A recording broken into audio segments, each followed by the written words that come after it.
Glória a Deus. Pode sentar, igreja, em nome de Jesus.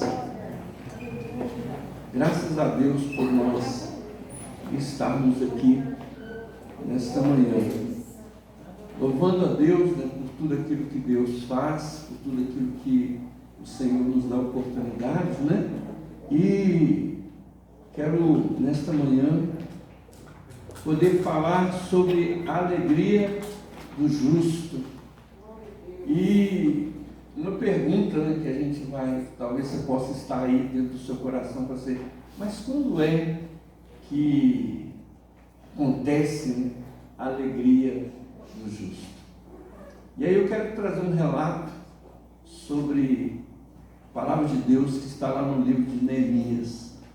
Se você pode abrir a sua Bíblia em Neemias, no capítulo 8.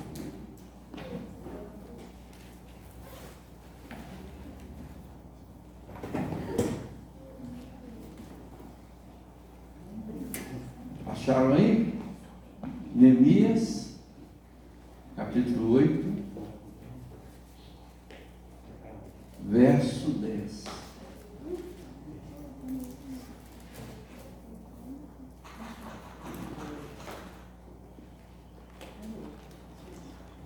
Amém?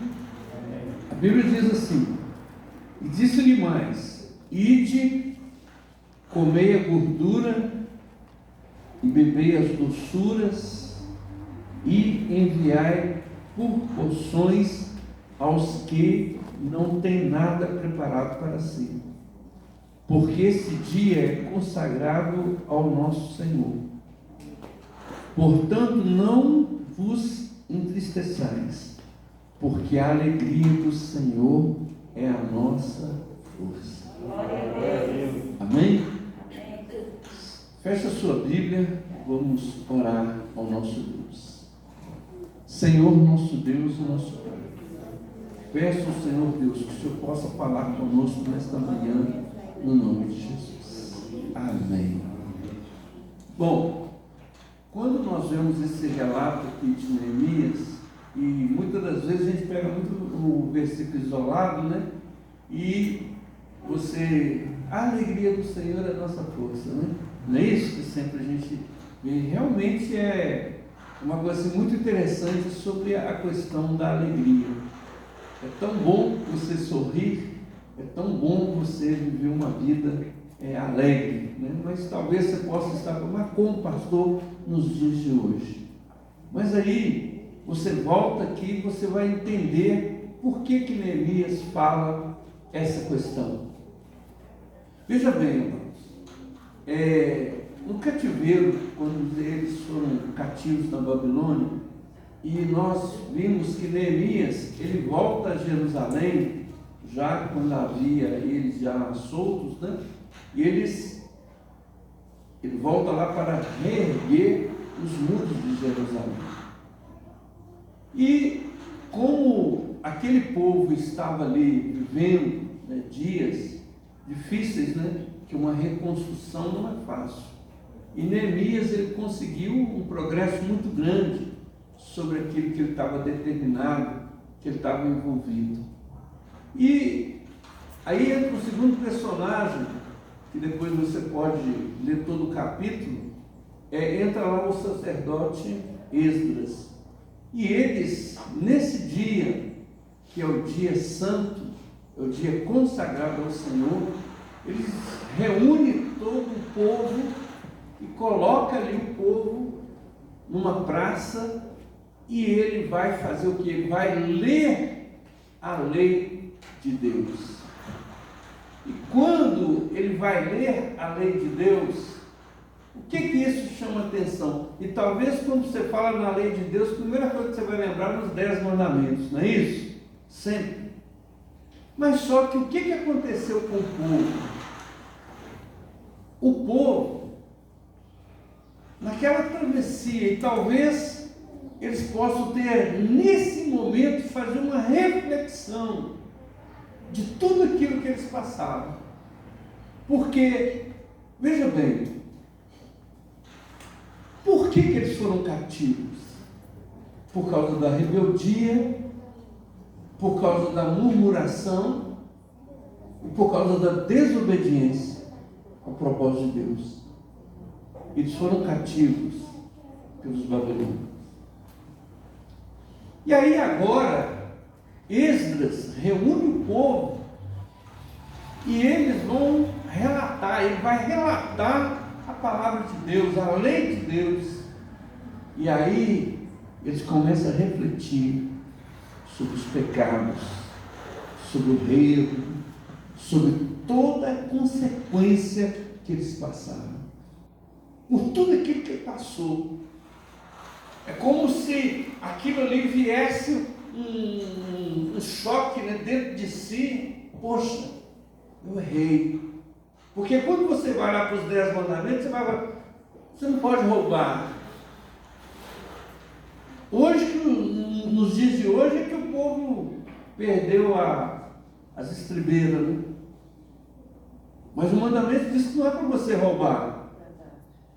O mandamento diz que você tem que amar o seu próximo. O mandamento diz que você não deve te matar, não deve desejar as coisas do próximo. Amar a Deus sobre todas as coisas. Mas tudo isso para eles dá a entender que eles deixaram para trás. E agora, quando eles sentem que eles foram cativos, que agora é um momento de liberdade, que começou a reconstrução, eles param e vão ouvir a palavra de Deus. E aí você vai encontrar aqui que eles começam a chorar, eles começam a plantear, eles começam a lamentar. Mas Neemias chega para eles e diz assim: olha, esse dia é o dia santo do Senhor. Esse dia é o dia de você não ficar murmurando, mas de ouvir a palavra de Deus. É esse dia para você glorificar a Deus. É o dia para você alegrar. É o dia para você envolver. Porque quando você olha aqui a palavra de Deus, ele está dizendo: olha, vocês devem de comer, você deve de beber, e você deve, inclusive, daquilo que vocês fizerem, enviar para as pessoas que não têm o que comer. É um dia santo, é um dia consagrado, porque você fazendo isso, porque você envolvido nisso, você vai alegrar o Senhor. Porque o passado é passado. Por isso que o Senhor diz na sua palavra: dos seus pecados não me lembrarei mais. Por isso que ele diz isso mesmo: dos seus pecados eu não me lembrarei mais. Então ele está dizendo aqui: olha, vamos alegrar, tire esse espírito abatido, essa condição abatida, porque a alegria no Senhor é a nossa força.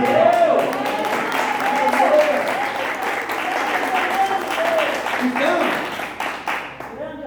mas se a alegria do Senhor é a nossa força, agora eu penso assim: como é que eu vou transformar o meu lamento para eu agradar a Deus? E aí é o momento da minha reflexão. Aí eu tenho que pensar algumas coisas, que isso aqui está dentro de uma particularidade entre eu e Deus. Porque quando você vai no relato da história de Neemias, eles murmuravam, eles faziam coisas que os levaram a cativos, à prisão. E quantos na vida, irmãos, que estão aí presos em muitas situações sobre a sua vida, porque estão em desobediência à palavra de Deus? Você já imaginou Deus, igreja? Deus está com uma bênção tão grande para a sua vida. Tanta coisa, irmãos. Mas nós, como seres humanos, nós somos complicados demais. A bênção está pertinho de nós, mas nós preferimos olhar para o outro lado. Nós preferimos desobedecer. Ah, não, mas eu preciso fazer o que Deus manda para que a bênção chegasse. Sim, porque Ele é o dono de tudo. Porque é Ele que te dá as coisas, é Ele que concede as suas coisas. Não adianta você tentar, senão eu estou fazendo da minha forma, sim, o seu esforço é importante, mas o principal, a bênção vem lá do céu. As coisas acontecendo na sua vida, a bênção vem lá do céu. Então é difícil obedecer a Deus, não é fácil. Não é fácil, não. Mas nós temos que parar com a murmuração, principalmente. Parar com a desobediência. Parar com as nossas atitudes, né, que não agradam a Deus. Aí sim, aí quando eu mudo as minhas atitudes, quando eu mudo o meu pensamento, quando eu começo a ter a forma de viver diferente, aí sim, aí eu vou começar, aleluia, a agradar a Deus. E aí sim, quando a doença vem, quando a dificuldade vem, mas mesmo na adversidade, eu estou na presença de Deus. Glória a Deus. Mesmo no momento difícil, eu estou glorificando a Deus. Mesmo no momento difícil, a barreira. Irmãos, eu fico observando quantas pessoas que não tinham carro, mas hoje tem carro, porque o carro está com problema, eu não vou na igreja. Meu irmão, você não tinha carro. Por que agora você não pode vir na igreja porque o carro deu problema? Ah, meu celular deu problema. Meu irmão, você não tinha celular, mas você vinha na igreja. Então são coisas, irmãos. Ah, pastor, Deus, eu preciso do emprego. Deus te dá um emprego. Ah, agora eu estou trabalhando demais, eu não posso ir na igreja. Meu irmão, seja na dificuldade, seja no momento difícil da sua vida, rompe as barreiras, mas não deixe de agradar a Deus. Não deixe olha, todo o sacrifício que eu faço, meu irmão, aleluia, isso é um exemplo para mim, para você. Todo o sacrifício que você faz, meu irmão, aleluia, você agrada a Deus. E aí na hora, aleluia, louvado seja o nome do Senhor. Na hora da dificuldade, meu irmão, aí você observa, mas fulano está na dificuldade, fulano está num momento difícil, mas ele está alegre. Sabe que está alegre? Porque o Senhor está renovando as suas forças, porque Deus está trabalhando sobre a sua vida, porque Deus está operando, Deus. Porque Ele consegue fazer a diferença, Ele consegue ser diferente, e aí a alegria do Senhor é a nossa força.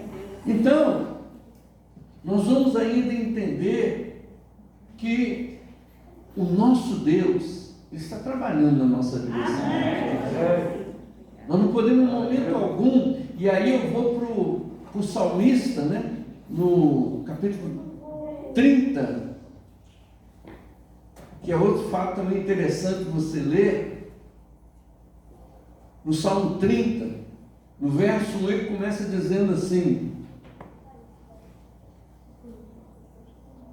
exaltar-te-ei, ó Senhor, porque tu me exaltaste. Aleluia. Você deve glorificar a Deus, irmão, porque o Senhor te exalta. No momento difícil da sua vida, o inimigo tenta te envergonhar, mas o Senhor te exalta, porque Deus é fiel. E ele completa aqui dizendo assim: olha, e não fizeste com que os meus inimigos se alegrassem sobre mim. Porque na hora da sua adversidade, o inimigo está de olho para você dar uma vacilada. Ele está de olho para fazer você ficar envergonhado. Mas o Senhor não dá essa alegria para o seu inimigo, não, igreja. Por isso, na hora da sua adversidade, você deve louvar a Deus. Exaltar-te-ei, Senhor, porque o Senhor, Ele está te exaltando. E quando nós clamamos a Deus, igreja, aleluia, eu tenho um crédito com Deus, aleluia, porque quando eu clamo, Ele vem e me salva, Ele vem e me cura, Ele vem e tira a minha enfermidade.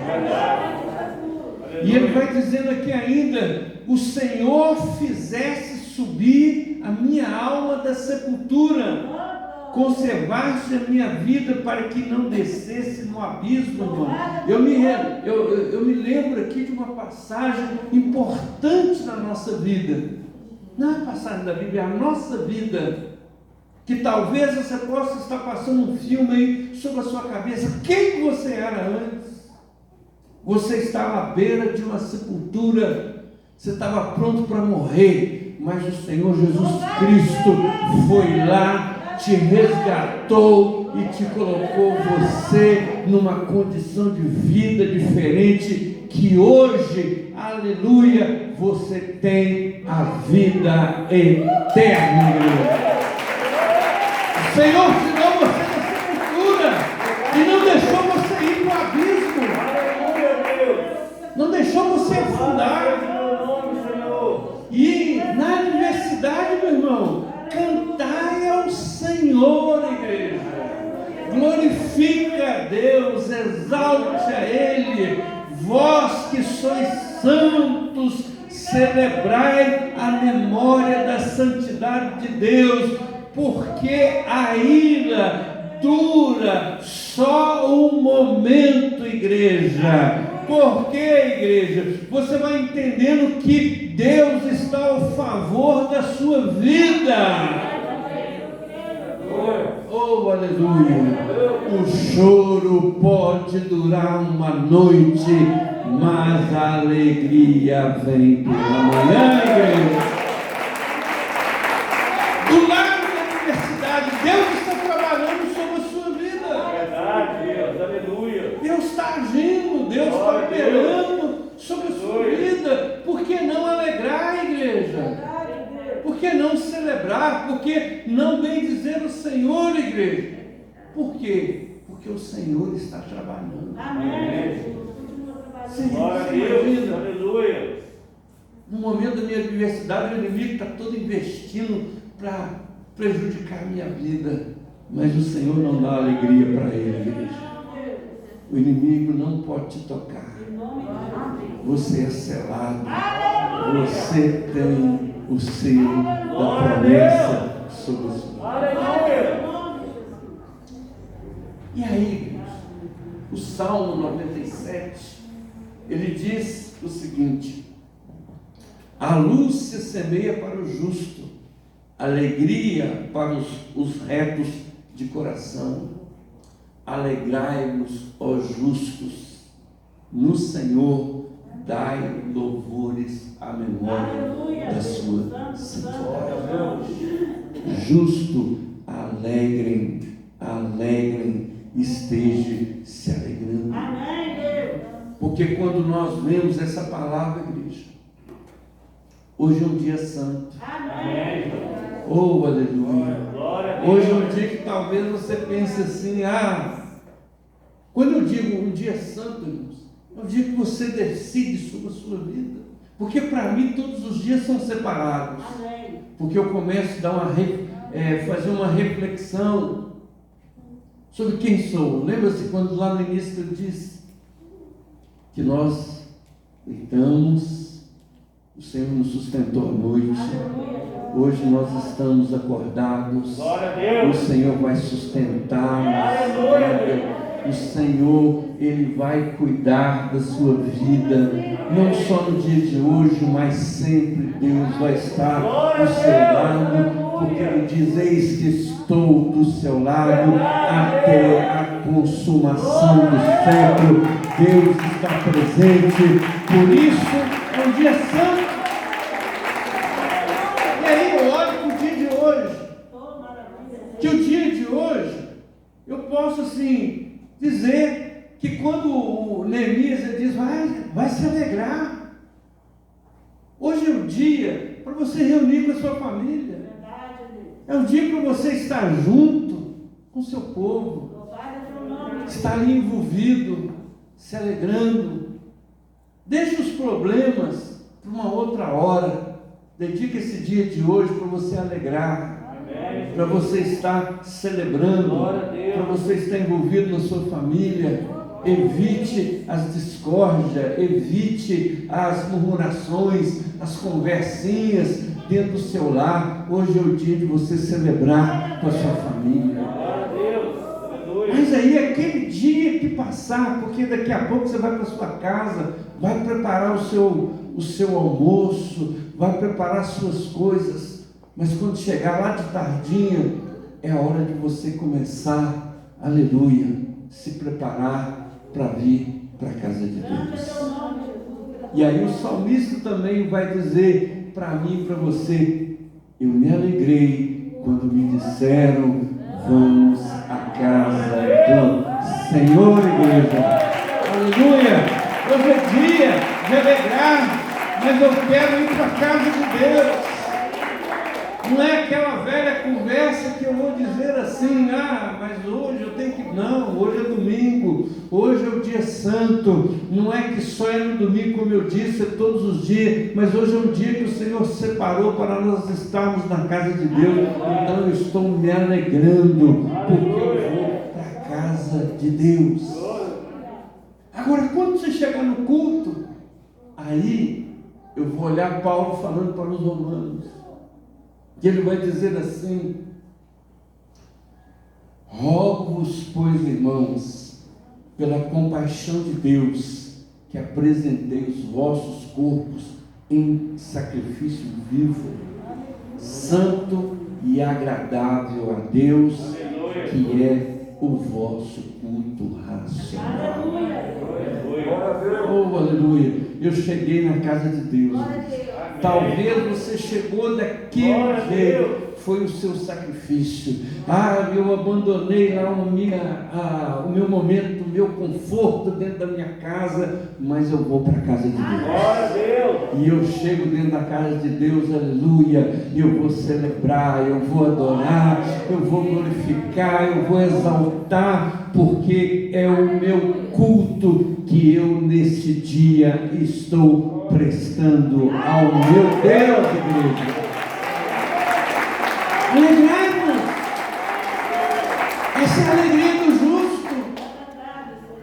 E quando nesse culto, igreja, eu vou te dizer uma coisa. Paulo ainda fala aos Filipenses. Ele diz o seguinte: alegrai-vos no Senhor. E ele repete mais uma vez: alegrai-vos no Senhor, igreja. Alegrai-vos no Senhor. Por que, igreja? Aí eu queria que você ficasse de pé. Aleluia. E você diz com alegria dentro do seu coração, você diz assim, repete comigo assim: o meu maior prazer é estar na sua presença. Aleluia, glória a Deus. Que você agora, igreja, comece a adorar o Senhor, comece a